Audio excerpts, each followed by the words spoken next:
persaingan ketat dalam sektor jasa transportasi merupakan sebuah hal yang sudah tidak asing lagi, terlebih ketika teknologi memegang peranan di dalamnya. Kemunculan jasa transportasi dengan sistem pemesanan online membuat pergeseran budaya baru. Sistem aplikasi yang ada membuat segala proses pelayanan menjadi lebih instan. Secara perlahan, jasa transportasi konvensional mulai tergeser dan terpaksa berbagi ruang dengan pesaing baru. Dengan mengambil contoh kehidupan driver ojek online dengan penarik beca di kota Yogyakarta, video ini ingin memperlihatkan komparasi realita dari keduanya. Dengan perbandingan tersebut, kami ingin mengetahui apakah kemajuan teknologi, khususnya dalam jasa transportasi, mampu meningkatkan kesejahteraan para mitranya. Atau selama ini, penyedia jasa transportasi konvensional seperti beca justru menawarkan fleksibilitas dan kesejahteraan yang lebih tinggi.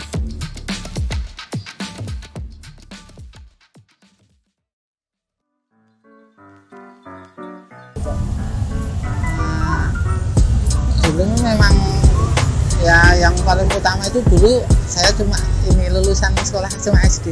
Anaknya orang nggak kaya, di saya ya nyari pekerjaan ya cuman itu ya sak kecekannya itu. Saya itu aslinya tukang bangunan. Aslinya tukang bangunan. Nah, tukang bangunan itu kemarin itu sok-sok dibayar, sok-sok enggak dari mandor itu loh. Lah saya kan itu terus narik becak ini. Dulu ayah sama kakek tukang becak juga sih.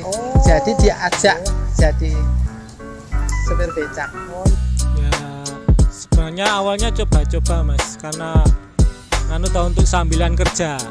Jadi ya udah bekerja security di kota Jogja. Nah waktu itu pembukaan Gojek, ya saya iseng-iseng nyoba. Tapi ternyata hasilnya dulu lebih besar ngojek daripada penghasilan di Satpam. Karena UMR Jogja waktu itu cuma 1.100-an, kalau ngojek bisa itu cuma 2 hari 3 hari sudah dapat dulu, tapi sekarang kan udah beda. Saya mikir pertama gini loh, saya kalau ke kantor sudah umur sudah nggak mungkin, ternyata saya sudah jenuh terus saya sekolah. Waktu itu tahun 2018 booming ojol, jadi ya saya coba. Kebetulan karena istilah kegiatan yang lain tidak ada sebagai pekerjaan akhirnya saya memilih untuk mencoba untuk jadi driver Gojek karena untuk menambah penghasilan sehari-hari lah dibilang. Kalau narik itu nggak pasti mas, saya narik itu ya tergantung nanti kalau ada orang mau suruh ngantar ya saya antar, kalau nggak ada ya cuman saya nongkrong di becak. Saya tadi itu keluar jam 11 nanti sampai jam 3. Sebelum pandemi atau setelah pandemi? Sebelum pandemi ya saya secapeknya mas. Iya saya senang lah. Ya setelah pulang kerja atau sebelum kerja ya kan kerja shift, jadi ya ada waktu luang saya on gitu. Paling sering pas liburan panjang, liburan sekolah, liburan kantor itu paling ramai. Sekarang beratnya itu kalau saya pakai yang digayuh gini, saya beratnya yaitu saingannya itu bisa yang pakai mesin sama Grab, ojek itu kalau sekarang. Kalau kemarin kan nggak ada Grab, nggak ada itu becak yang pakai mesin. Cara dapetin konsumen tuh yang pertama dari kita itu ramah sama orang. Nah itu yang utama, kunci saya ramah sama orang. Terus yang kedua nanti baru masalah tarif, ya kita ngikut konsumen dulu berapa, itu yang kedua. Kalau dulu sempat rusuh dengan opang sih, ojek pangkalan, karena dikira kita merebut pasaran mereka, padahal kan itu sudah ada di aplikasi kan. Ya itu mungkin salah paham aja, tapi sekarang udah clear kok udah. Tapi masih untuk tempat-tempat kayak terminal, stasiun, bandara kita masih harus agak jaga jarak dengan ojek pangkalan setempat, karena kita udah ada kesepakatan antara mereka. Waktu itu tanda tangan materai sih dari kantor Gojek. Waktu itu saya mendekat di tempat keramaian, saya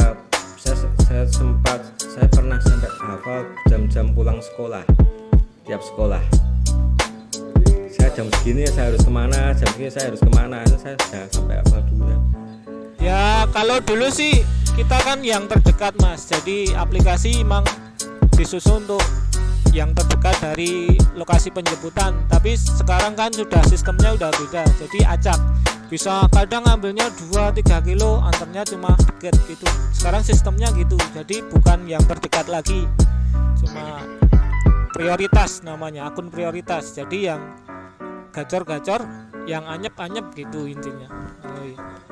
Sebenarnya kalau persaingan enggak sih Mas, cuman tergantung dari aplikasinya masing-masing. Karena terkadang kan ada yang orang itu rajin dalam menjalankan aplikasinya, akhirnya aplikasi mereka pun bagus. Bisa nanti sejam atau 1,5 jam mereka bisa dapat orderan. Kalau seperti saya kan bisa terkadang 1 jam sampai 2 jam, 2,5 jam baru bisa dapat orderan lagi gitu. Saya mikirnya gini, untuk driver saya bukan bersaing ya, yang bersaing itu kan perusahaannya. Jadi kita kumpul dengan driver itu mereka juga yang bersaing kan perusahaan, jadi kita hanya menerima. Seperti itu. Sebabkan saya kumpul dengan, walaupun saya tidak pernah kumpul ya, saya nggak punya komunitas, saya jalan sendiri sejak dulu. Saya kumpul dengan orang yang driver saya nggak masalah. Ya menariknya ya itu cuma situ, cuma apa di pasar apa di mana. Kalau nggak di pasar ya di perumahan itu, jadi antar ke namanya ada yang beli itu, Pak tolong antar ke sana. Ya nggak pasti Mas, saya pakai penumpang itu kalau ada orang luar ya saya pakai orang luar, kalau orang Jogja ya saya bawa orang Jogja. Ya tergantung mau yang numpak Mas. Iya Mas. Saya itu kalau nyari penumpang, saya kalau tergantung mau penumpangnya Mas, mau kemana. Saya kan cuma suruh ngantar, terserah yang mau numpak, suruh bayar saya kan kemana saya antar. Awal-awalnya sih dulu masih itu wisatawan ya, tapi sekarang kebanyakan mahasiswa, anak sekolah, yaitu anak sekolah sama wisatawan umum juga sudah mulai rame sih sebenarnya. Setorannya 5.000 Mas itu, satu hari. Pokoknya kalau sudah keluar dari kandang itu kalau terus pulang ya itu masuk 5.000. Becak kan ada 2 macam, yang mesin sama yang becak genjot. Kalau yang genjot itu 1 hari 5.000. Kalau yang pakai mesin betor itu 15.000. Hari narik saya itu tidak pasti Mas. Kadang saya narik 20.000, kadang 25, kadang 10.000. Kalau nariknya nggak pasti berapa kali.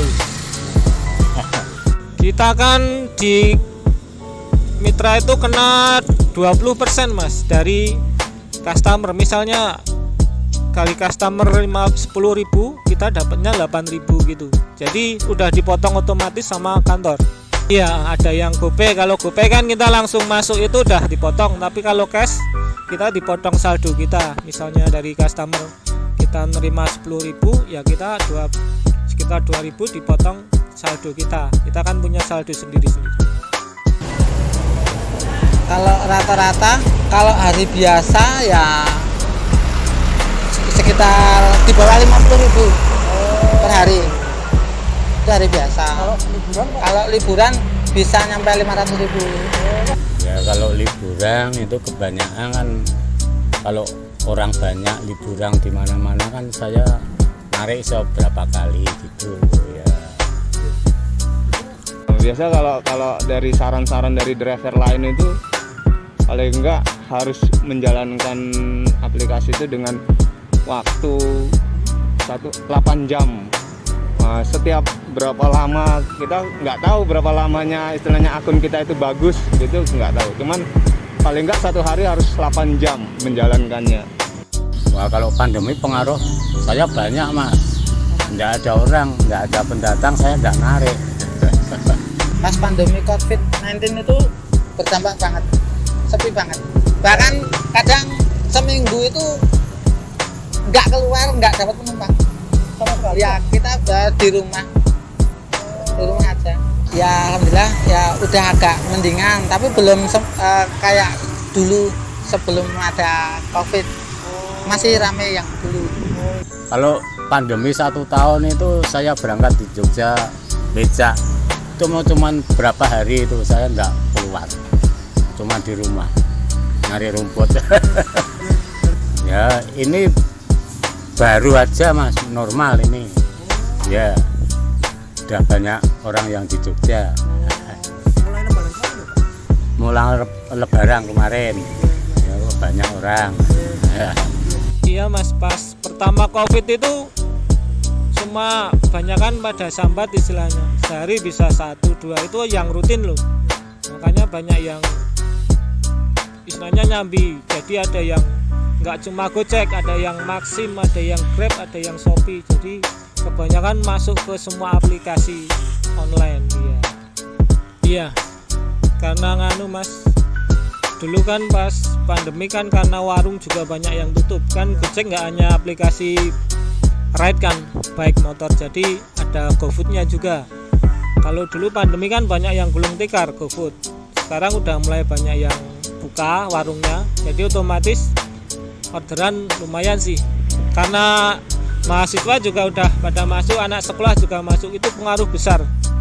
Jadi udah ada kegiatan belajar mengajar, itu pengaruh besar banget buat aplikasi online kayak gini.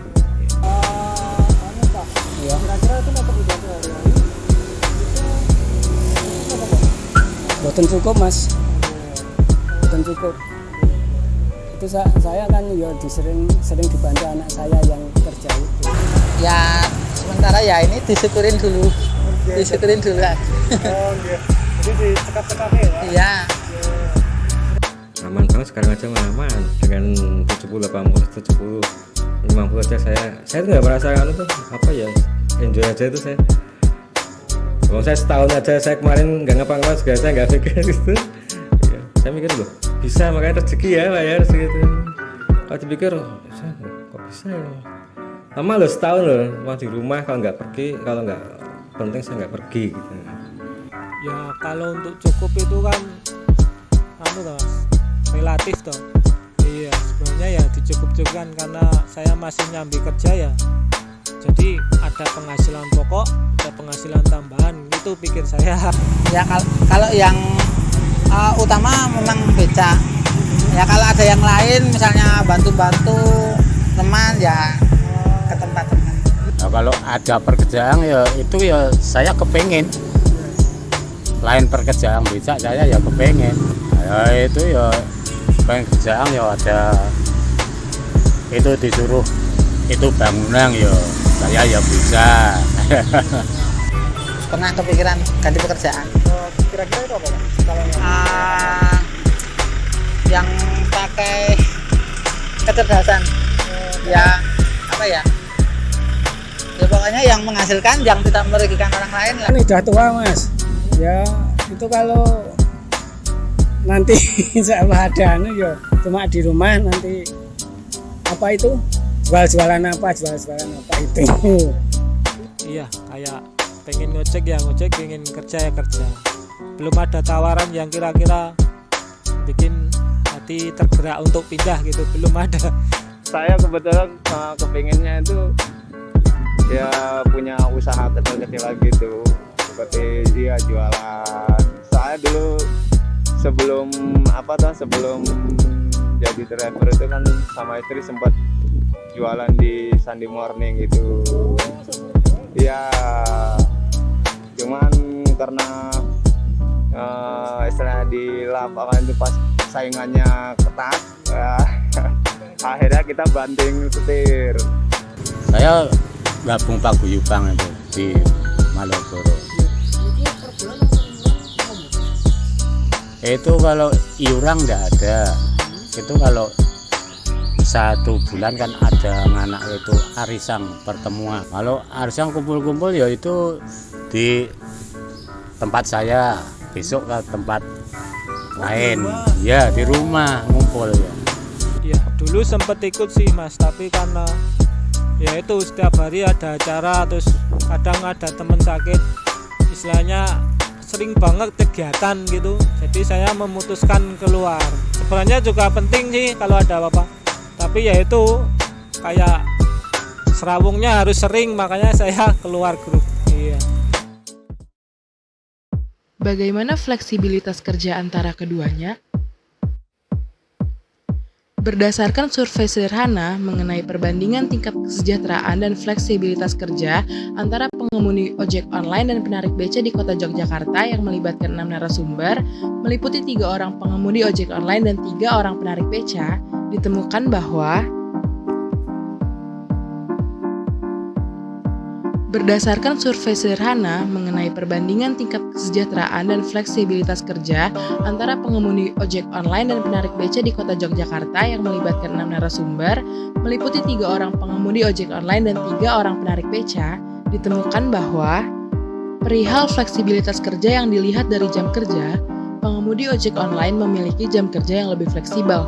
Mereka bisa bekerja dalam rentang waktu apa saja, baik pagi, siang, sore, maupun malam. Rata-rata, mereka bekerja 8-10 jam per hari.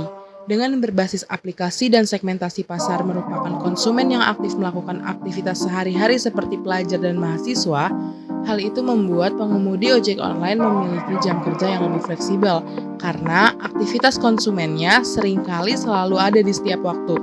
Di sisi lain, penarik beca rata-rata bekerja di siang hari sampai sore hari dengan waktu kerja rata-rata 6 jam per hari. Hal ini terjadi karena biasanya mereka mencari penumpang di sekitar pasar atau tempat wisata yang biasanya lebih aktif beroperasi di siang hari. Hal ini menunjukkan dari segi fleksibilitas pemilihan jam kerja, pengemudi ojek online lebih unggul dari penarik beca. Bagaimana dengan tingkat kesejahteraan yang mereka dapatkan? Melihat dari segi pendapatan, penarik beca rata-rata mendapatkan 50.000 per hari, sedangkan pengemudi ojek online rata-rata mendapatkan 120.000 per hari. Terdapat selisih yang cukup jauh antara keduanya. Dari tingkat fleksibilitas kerja yang berbeda serta pendapatan yang berbeda, pada akhirnya membuat perbedaan pada tingkat kesejahteraan yang didapat. Dilihat dari keduanya, pengemudi ojek online memiliki tingkat kesejahteraan hidup yang lebih tinggi dibandingkan dengan penarik beca. Namun, perlu diketahui bahwa kesejahteraan yang dimaksud dalam hal ini hanya persoalan pemenuhan dasar kebutuhan hidup sehari-hari.